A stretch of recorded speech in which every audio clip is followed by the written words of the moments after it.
Fee reimbursement బకాయిలపై are Krishnaiah పోరుబాటు పట్టారు. BC విద్యార్థుల fee బకాయిలు వెంటనే విడుదల చేయాలని ప్రభుత్వాన్ని డిమాండ్ చేశారు. హైదరాబాద్ అబిడ్స్ నుంచి బషీర్బాగ్ ఫ్లైఓవర్ వరకు విద్యార్థులతో కలిసి ర్యాలీ నిర్వహించారు. ఫీజు రియంబర్స్మెంట్ పథకం ఎత్తివేస్తున్నారనే ప్రచారంతో 30,000 మంది బీసీ విద్యార్థులు ఇంజనీరింగ్ కౌన్సిలింగ్కు హాజరు కాలేదంటూ ఆర్ కృష్ణయ్య అన్నారు. ఫీజు రియంబర్స్మెంట్ పథకాన్ని యథావిధిగా కొనసాగించాలని, పెండింగ్లో ఉన్న 8,000 కోట్ల రూపాయల బకాయిలను వెంటనే విడుదల చేయాలని ఆయన డిమాండ్ చేశారు.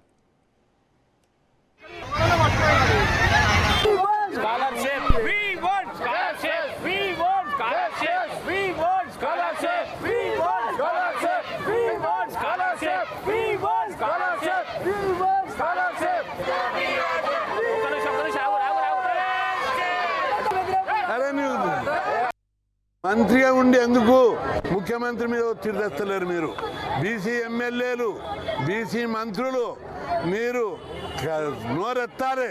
ఈ స్కీమ్కు బడ్జెట్ ఇవ్వకుండా బీసీలందరూ ఈసారి 30,000 మంది ఇంజనీరింగ్ కౌన్సిలింగ్ హాజరు కాలేదు.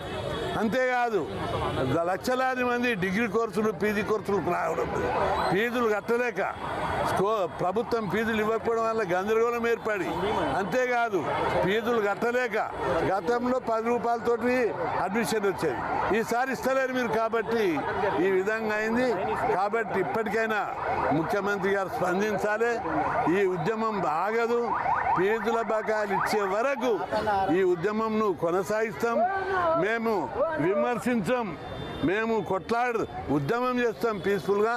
మాకు కావాల్సింది ఈ స్కీమ్ కొనసాగించాలి, బడ్జెట్ ఇవ్వాలి, అంతేగాని ఇంకేం లేదని చెప్పి ప్రభుత్వాన్ని హెచ్చరిస్తున్నాం.